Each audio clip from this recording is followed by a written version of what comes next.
Hello everyone, in this video I will show you how to use the Signal app in this tutorial. So just you need to watch and follow this video till the end. As you see, I already have an account on Signal, so when I click on my app, it will take me here directly to the chat page. So here in chat page I will find all my conversation here. For me, I'm new in the app, so I will not find any conversation here till I have to create or talk to someone. If you want to create a new group, click here. If you want to invite friends, click here.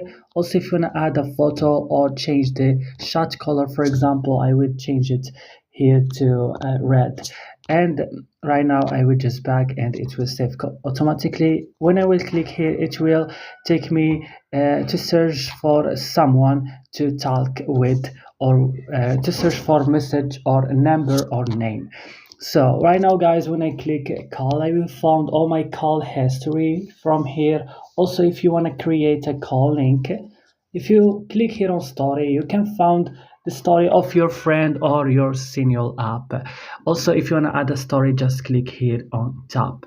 So right now I will back here on chat and I will click on my profile. Here you can choose your you can click on your profile, you can find your account, you can link your device with your PC if you want, donate to Signal if you want, change appearance and manage chat. Also, you can find everything. Also, you can also delete your account. Just you have to search for it here. So as you see, the application Signal, it's very useful, guys. I recommend it to use it as WhatsApp or everything. Yeah, and that's it, guys. I hope this video was helpful. Don't forget to like and subscribe, and bye.